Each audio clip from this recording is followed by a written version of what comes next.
595. Filled with restlessness, she cannot keep her dress arranged. Dress, body. The awakened life power proceeds upward and makes her forgetful of the body.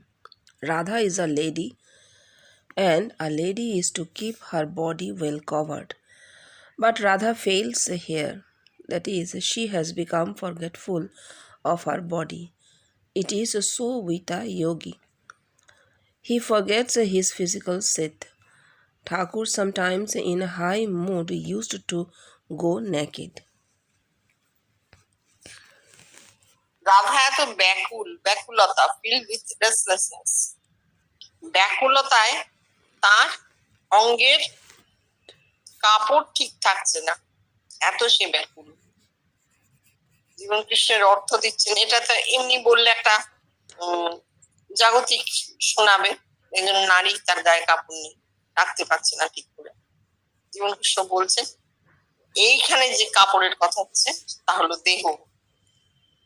হ্যাঁ, যখন প্রাণ শক্তি জেগে ওপর দিকে যায় তখন কি হয়, সে দেহের কথা ভুলিয়ে দেয়। ওপরে যাচ্ছে প্রাণ শক্তি ঊর্ধ্বগতি, তখন সে কি করে, যোগীকে তার দেহের কথা ভুলিয়ে দেয়। রাধা একজন নারী এবং নারীর দেহ সবসময় সে ঢেকে রাখে, ভালো করে আচ্ছাদিত রাখে, কিন্তু রাধা তা পারছে না, অর্থাৎ সে দেহের কথা ভুলে যাচ্ছে। এটা আসলে যোগীর কথা। যোগী তার স্থূল দেহটি ভুলে যায়, ফিজিক্যাল শিট, অন্নময় কোষ। কেন? প্রাণ শক্তি ছাড়িয়ে গেছে। প্রাণ শক্তি অন্নময় কোষ ছাড়িয়ে প্রাণময় মনোময় এক এক করে ভেদ করছে,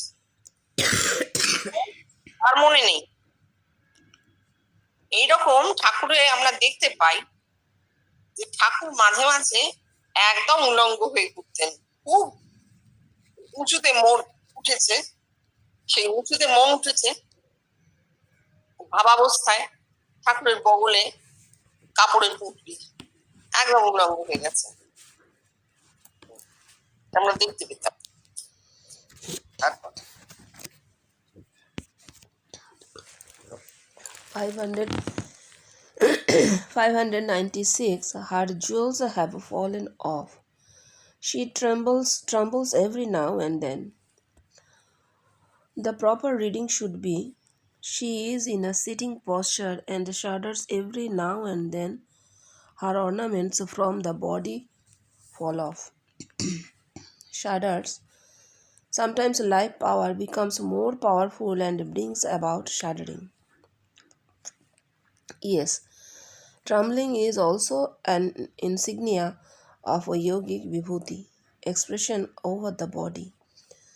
But it is of inferior quality. Shuddering is looked upon as a samadhi in a lesser degree. Ornaments inside ties of the body. Every now and then, the life power is marching to the cerebrum and coming down again, and it makes the passage easy by removing the inward obstructions and making the nerves strong enough to withstand the force of the life power. হ্যাঁ, বলছেন আর গা থেকে গয়না খুলে পড়ে যাচ্ছে, তিনি মাঝে মাঝে কেঁপে উঠছেন। রাধা, জীবন কৃষ্ণ বলছেন প্রপার কথাটা কি হওয়া উচিত ছিল, যে তিনি বসে আছেন, তিনি বসে বসে মাঝে মাঝেই কেঁপে উঠছেন এবং তার শরীর থেকে গয়নাগুলো খুলে পড়ছে। এই কেঁপে ওঠা, কম্পন, এটা হচ্ছে যখন প্রাণ শক্তি খুব শক্তিশালী হয়েছে, খুব জোরে শক্তি নিয়ে আসছে, তখন সে ওই কম্পন দেয়, শরীরকে কাঁপিয়ে দেয়। খুব ক্ষমতা নিয়ে প্রাণ শক্তি শরীরকে কাঁপিয়ে দেয়। এটা একটা যৌগিক বিভূতি বলা যায়, যে শরীরের চিহ্ন দেখা যাচ্ছে। এই কম্পন হচ্ছে শরীরে যোগের চিহ্ন দেখতে পাওয়া যায়, কিন্তু ইনফিরিয়ার কোয়ালিটি, মানে একটু নিচু ধরনের চিহ্ন। কম্পনকে সমাধি বলা হয়, কিন্তু একটু কি বলবো, নিচু থাকে, একটা উচ্চ গুণযুক্ত সমাধি নয়। আর গয়না কি? গয়না হচ্ছে শরীরের মধ্যে যে বন্ধ গ্রন্থিগুলো, বডি, শরীরের ভেতরে গ্রন্থিগুলো বেঁধে রেখেছে। Every now and then the life power is marching to the cerebrum. কেন কম্পন হচ্ছে? বলছেন প্রতি মুহূর্তে প্রাণশক্তি সহস্রারে যাচ্ছে, আবার নেমে আসছে। কেন? Makes the passage easy. শরীরের মধ্যেই যে প্রাণশক্তি সমানে ওঠানামা করছে প্রতি মুহূর্তে, তাতে কি করছে? শরীরের মধ্যে যে প্যাসেজটা, যে যাওয়ার রাস্তাটা, তার পথটাকে পরিষ্কার করে নিচ্ছে। কিভাবে? ওই যে গয়না পড়ে যাচ্ছে, ভেতরের বাধাগুলোকে সরিয়ে দিয়ে, গ্রন্থিগুলোকে সরিয়ে দিয়ে। আর তার ফলে কি হচ্ছে? ওই শিরদাঁড়ার মধ্যে দিয়েই তো ওঠানামা, নার্ভ গুলো স্ট্রং হচ্ছে, যাতে এই প্রচন্ড শক্তিটাকে, প্রাণ শক্তি যে প্রচন্ড ফোর্সটা, সেটা যাতে দেহ সহ্য করতে পারে, তাই জন্য নার্ভ গুলোকে স্ট্রং করে দিচ্ছে। পূর্ণ সমাধি হওয়ার আগে প্রাণ শক্তি এই জিনিসটা করে। বেশটি কিন্তু বারবার মনে রাখবে যে বারে বারে সেই প্রাণ শক্তি সহস্রারে উঠছে আবার নেমে আসে, উঠছে আবার নেমে আসে। কেন? উঠে সেখানে সে স্থিতিশীল হতে পারবে না, কিন্তু এই বারবার উঠে নেমে আসার ফলে দেহে কম্পন হচ্ছে, ঠিক? কারণ কম্পনটা নার্ভ থেকেই আসে। সেইটা কেন করছে? যাতে যোগীর দেহের ওই শিরদাঁড়ার ভেতর, সুষুম্নার ভেতর রাস্তাটা একদম পরিষ্কার হয়ে যায়, সব গয়না যেন খুলে পড়ে যায়, গ্রন্থি খুলে পড়ে যায়। তাহলে কি হবে? তাহলে সে সহজেই মার্চ করতে পারবে এবং সহস্রারে পৌঁছে স্থিতিশীল হবে। আর এই পুরো ঘটনাটা সে ঘটাচ্ছে কেন? যাতে দেহের শক্তি বাড়ে। নায়মাত্মা বলহীনেন লভ্য, যেন দুর্বল থাকে না দেহ, দেহ যেন সবল হয়, তার নার্ভ গুলো যেন স্ট্রং হয়। তারপর পর 597. Alas, she is so young, a princess born and a wife beside. The proper reading should be, alas, she is tender, a princess born and a lady of the Janana besides. She, causal body, tender, newly grown, princess, daughter of a king. The term king may be read from two different aspects. One, self, and two, human body. The causal body may come in descent and it may come out in ascent. A lady of the Janana, not unlike a woman of the Janana harem, the causal body remains confined within. The harem system was introduced into India some 400 years before when Chandidas flourished. Here, Chandidas compares the causal body with the lady of the harem. চণ্ডীদাসের সেই কথাটা তো মনে পড়ছে না, এটা ইংরেজিতে লেখা আছে। আহা, সে খুব, সে সো ইয়াং, মানে কত কম বয়সিনী। প্রিন্সেস বর্ন, রাজকন্যা জন্মেছেন, and a wife besides, সতী, তিনি সতীও। ঠিক রিডিংটা কি হবে? উনি বলছেন যে হায়, তিনি কি নরম রাজকন্যা জন্মেছেন এবং অন্তঃপুরবর্তিনী মহিলা, যে নানা মানে যিনি, যার মুখ দেখা যাবে না, আরে অন্তঃপুরে বদ্ধ, লেডি অফ দ্য জেনানা বিসাইডস। এখানে শি, যিনি জন্মেছেন, তিনি কে? রাজকন্যা বলা হচ্ছে। কারণ শরীর টেন্ডার, খুব মানে সাবধানে তাকে আমাদের ইয়ে করতে হবে, খুব সাবধানে তাকে ধরতে হবে। কেন? নিউলি গ্রোন, সবে জন্মেছেন, সদ্যজাত শিশুর মতন তাকে সাবধানের সঙ্গে ব্যবহার করতে হবে, কারণ শরীর জন্মেছেন। রাজকন্যা বলা হয়েছে কেন? রাজার কন্যা, তাই রাজকন্যা। এখানে রাজাকে দুভাবে বলা যায়। রাজা এক হচ্ছে সেলফ, আত্মা, আর এক হচ্ছে দেহ, একদম পরিষ্কার হিউম্যান বডি, মানুষের এই দেহ। কারণ শরীর নিগমেও আসতে পারেন, আবার আগমেও দেখা যায়। লেডি অফ দ্য জেনানা, মানে অন্তঃপুরবর্তিনী, তিনি কে? তিনি ওই হারেম বা জেনানা বলতে আমরা যা বোঝাই, হ্যাঁ, not unlike a woman of the zenana, the causal body remains confined within. বলছে দেহের মধ্যেই কারণ শরীর, কিন্তু তা বদ্ধ হয়ে আছে। ঠিক যেমন জেনানা বা হারেমে যারা থাকতেন তাদের মুখ বাইরে দেখা যেত না, তারা অসহ্যম পর্ষা হতো, ঠিক সেই রকম কারণ শরীর। এখানে হারেম বলতে কি বোঝায় তিনি বলে দিয়েছেন 400 বছর আগে ভারতবর্ষে, মানে চণ্ডীদাসেরও 400 বছর আগে এই জিনিসটা ভারতবর্ষে দেখা দিয়েছে। এখানে চণ্ডীদাস কারণ শরীরকে সেই হারেমে আবদ্ধ নারীর সঙ্গে তুলনা করেছেন।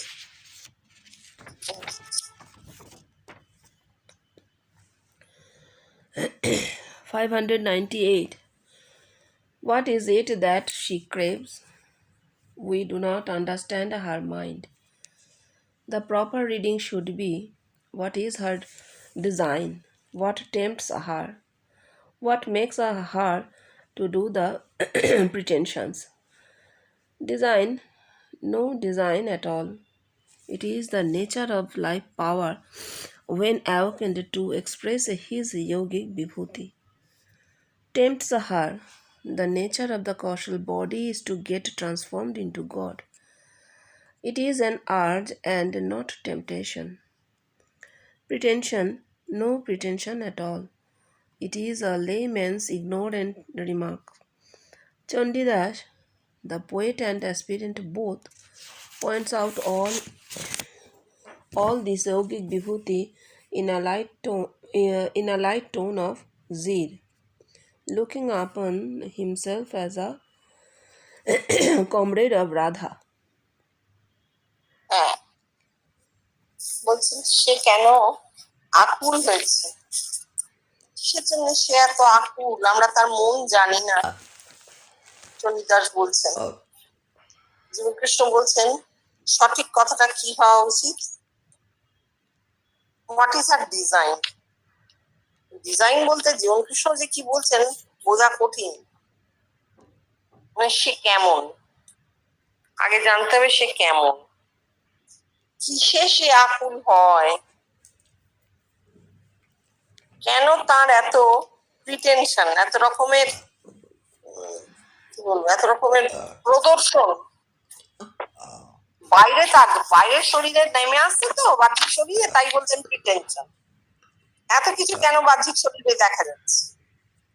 এইবার ডিজাইনটা বলছেন নো ডিজাইন এট অল। তার কোনো মানে বিশেষ রকমের চিহ্ন নেই, বিশেষ রকমের গুণ দ্বারা তাকে বলা যাবে না। না, এটা প্রাণ শক্তির স্বভাবই এমন যে সে যখন জেগে উঠবে সে তখন দেহে কিছু যৌগিক বিভূতি প্রকাশ করবে। সেইটাকে আমরা ভাবছি ডিজাইন। রাধা এমন, রাধা তেমন, এই চিহ্নগুলো আসলে কোনোই চিহ্ন না, চিহ্ন তার কিছু নিজস্ব নয়। প্রাণ শক্তি জাগ্রত হলে সে শরীরে কিছু যৌগিক বিভূতি প্রকাশ ঘটায়। টেম্পটেশন, টেম্পস, এটা হচ্ছে কারণ শরীর। কারণ শরীর আত্মায় পরিণত হবে, এটাই কারণ শরীরের স্বভাব। এই স্বভাবে যে আর্জ, যে মানে আকুলতা ব্যাকুলতা আমরা দেখতে পাই, সেইটাকে বলা যায়, সেটা টেম্পটেশন নয়। টেম্পটেশন থাকতেই পারে না, টেম্পটেশন মানে লোভ, আকর্ষণ, না, ওটা নয়। প্রাণ শক্তি কারণ শরীর আত্মায় পরিণত হবে বলেই সে ঊর্ধ্বদিকে যায়, ঊর্ধ্বগতি পায়, এবং এই যেতে যেতে সে যা করে যৌগিক বিভূতি প্রকাশ পায় দেহে, কিন্তু এই পুরো জিনিসটাই হচ্ছে একটা আর্জ, কারণ শরীরের একটা আকুলতা, সে এইটা হবেই। এখানে টেম্পটেশনের প্রশ্নই নেই। প্রিটেনশন দেখানো, চিহ্ন দেখানো না, কোনো প্রিটেনশনও নেই, কিচ্ছু নেই।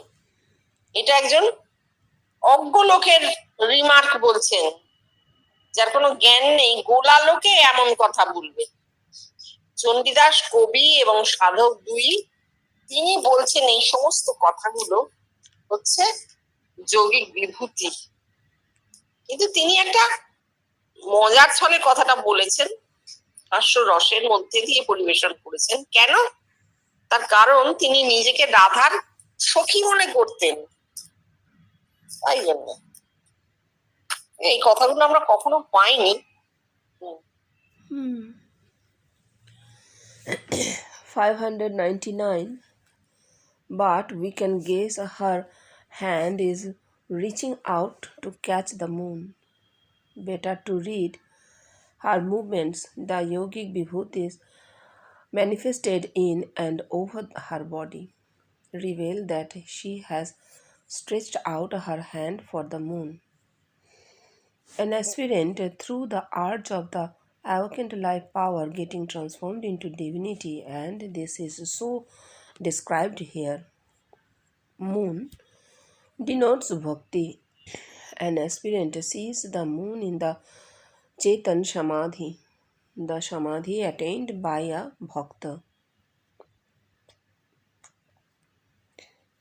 হ্যাঁ, বলছেন আমরা কল্পনা করতে পারি যে তিনি যেন চাঁদ ধরতে হাত বাড়িয়ে দিয়েছেন। বলছেন এটা ঠিক পড়াটা কি হবে? যৌগিক বিভূতি শরীরে প্রকাশ পাচ্ছে, সারা শরীরে তার চিহ্ন দেখা যাচ্ছে।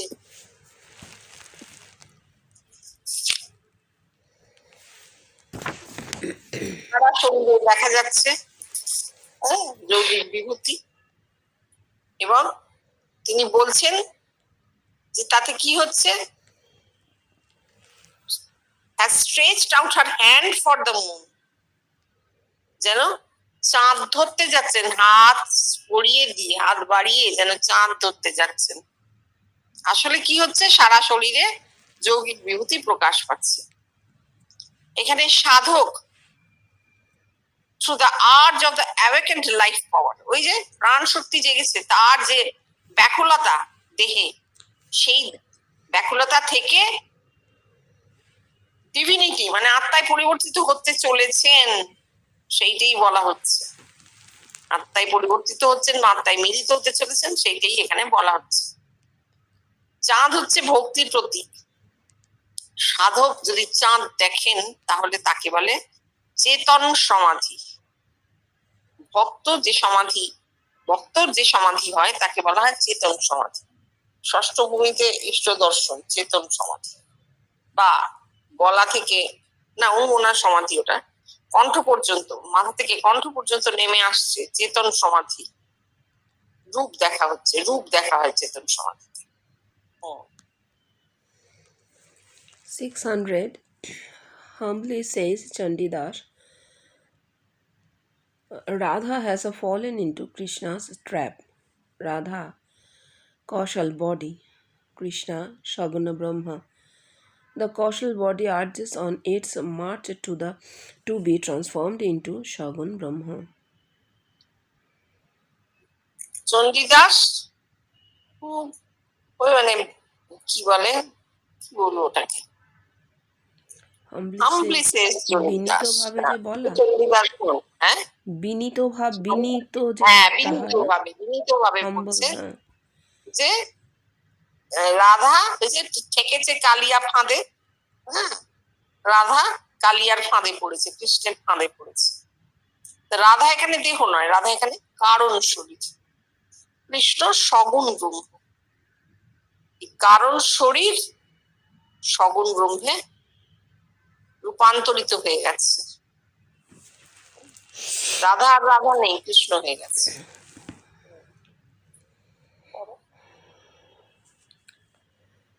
April 24, 1885.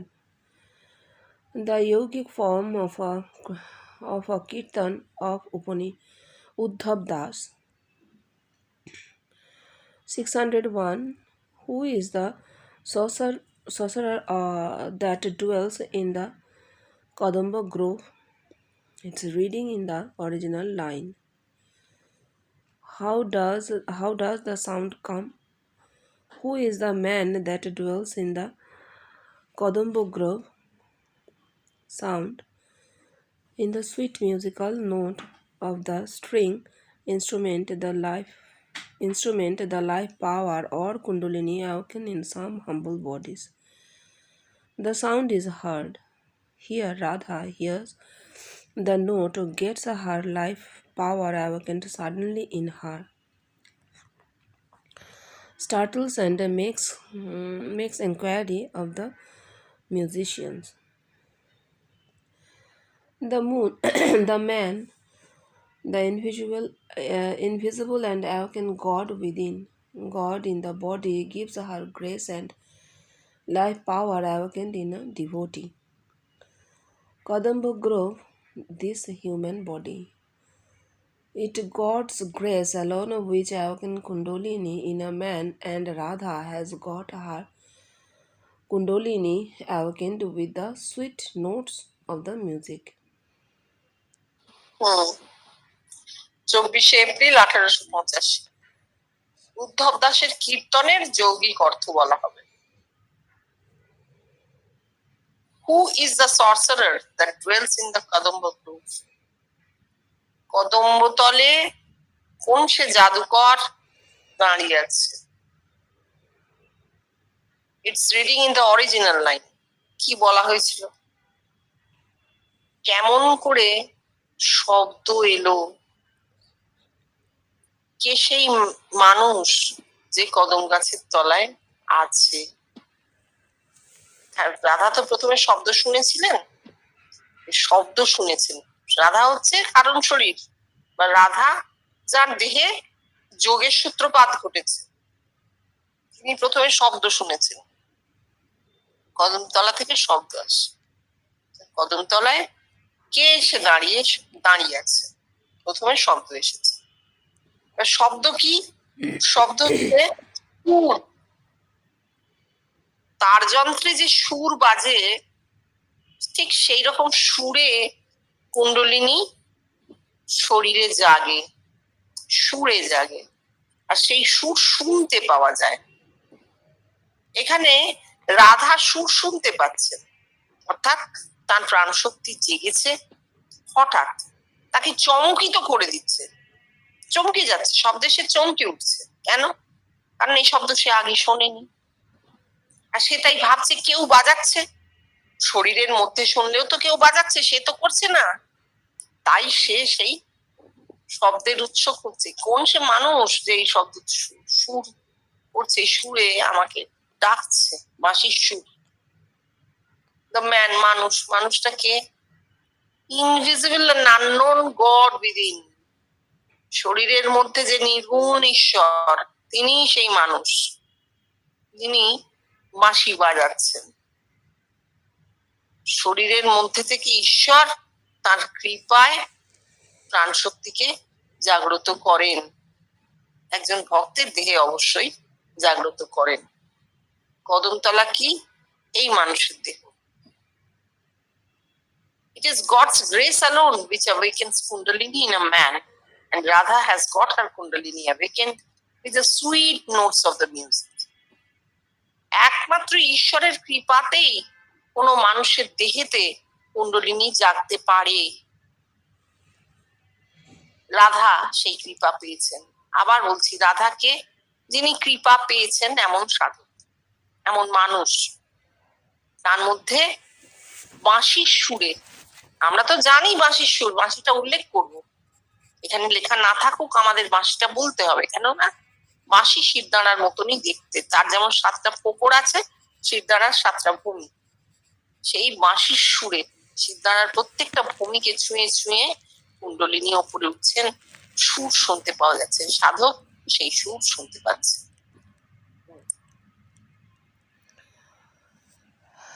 602. His flute notes suddenly enter my ears and strike a chord in my heart. The original reading is Ale, I am taken aback. The flute notes entered my ears and rest fixedly there. Taken aback without any any previous knowledge the life power awakens and the joy and wonders of the man know no bounds. বলেন, এবার বাঁশির কথাটা এসেছে। Mm. হ্যাঁ, কানের মধ্যে দিয়ে মরমে পশিল, কানের মধ্যে দিয়ে মরমে পশলো বাঁশির সুর। হঠাৎ বাঁশির সুর আমার কানের মধ্যে দিয়ে মরমে পশলো। আর আবার জীবন কৃষ্ণ বলছেন অরিজিনাল রিডিংটা কি, চমকে গেছি, অ্যালাক আই এম টেকেন অ্যাব্যাক। ও কি হলো, চমকে গেছি। চমকিত হইয়া রাধা শুনিতেছেন, কি শুনছেন, বাঁশির সুর তার কানের মধ্যে দিয়ে ঢুকে দেহে রইল, রেস্ট ফিক্স দেয়ার, সেখানেই রইল। টেকেন অ্যাব্যাক, চমকে গেছেন কেন, চমকিত হইয়া কেন, কারণ আগে থেকে তিনি জানতেনই না যে এইভাবে প্রাণ শক্তির জাগরণ ঘটে। তার অজ্ঞাত সারে তিনি জানতেন না, তার এই জ্ঞান ছিল না। প্রাণ শক্তি জাগলো এবং এই যে অবাক হয়ে যাওয়ার মধ্যে এবং এই প্রাণ শক্তি জাগরণের মধ্যে যে আনন্দ, তার কোনো শেষ নেই। মানুষ তার শেষ পায় না, অশেষ অশেষ আনন্দ। তাই তিনি চমকিত হয়েছে।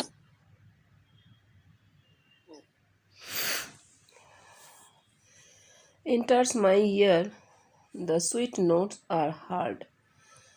Rest fixedly there, the memory bars, the sweetness and they flesh and they falls upon the inward hearing organs, yielding a world of bliss. Shri Krishna is depicted in each and every picture with a flute in his hand. Flute denotes backbone through which the life power rises in the cerebrum. A flute has got 7 holes, and there are 7 planes in the human body. Sri Krishna, with the flute in his hand, signifies that awakening of the life power depends upon the grace of God and it is in his absolute control. হ্যাঁ, enters মাই years, কানে ঢুকেছে, সুর, মধুর সুর শোনা গেছে।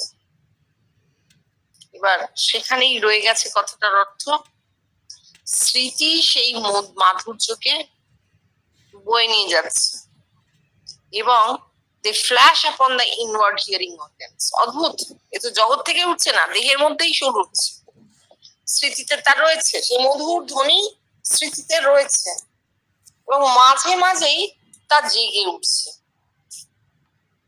Building a world of bliss, অদ্ভুত অদ্ভুত আনন্দ জাগছে সেই শোনায়। ওয়ার্ল্ড অফ ব্লিস মানে যেন ব্রহ্মানন্দের জগৎ, অন্য জগতে নিয়ে যাচ্ছে, সেখানে শুধু আনন্দ।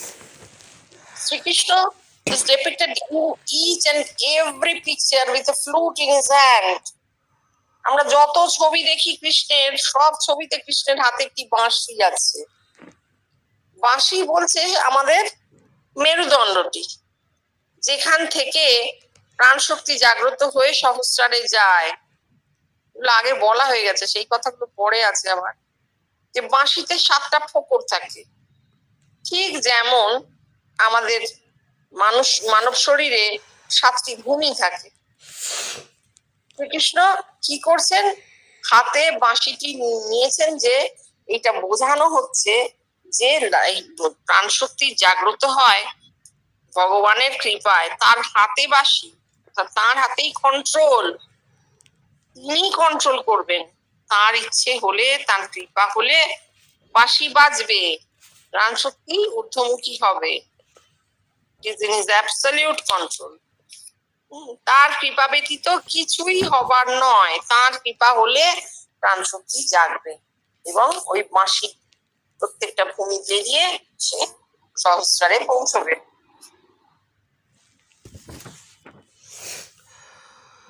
603. Piercing my very soul, they slay my dharma and drive me mad. Piercing my very soul, the sweet flute notes have enveloped my heart with such a thrill of joy that is cherished and enjoyed at every moment of my life. Slay my dharma. Ritualistic religion is vanished.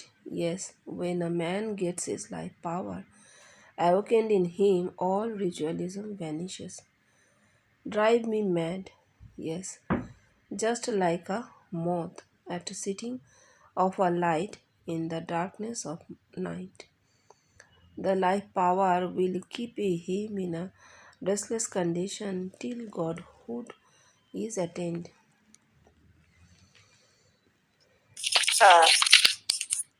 বলছেন আমার অন্তরাত্মাকে যেন এই করে দিচ্ছে, বিধিয়ে দিচ্ছে, ভেদ করে আমার ধর্ম চলে যাচ্ছে, ধর্ম নাশ করছে, হ্যাঁ, সমস্ত নাশ করে আমাকে পাগল করে দিচ্ছে। রাধার কথা, রাধা বলছেন যে আমাকে যেন শেষ করে দিচ্ছে, আমার ধর্ম নাশ করছে, আমার আত্মা নষ্ট করে দিচ্ছে, সব শেষ করে দিচ্ছে।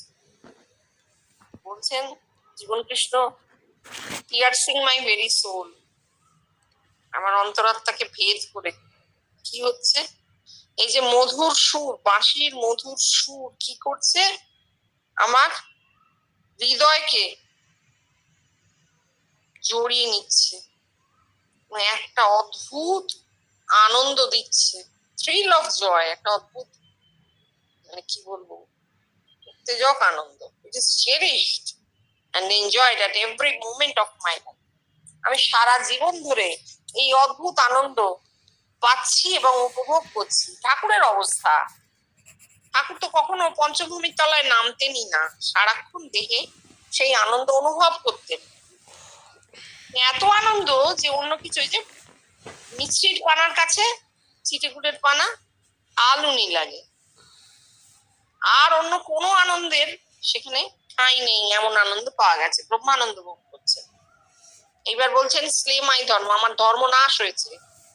কোন ধর্ম?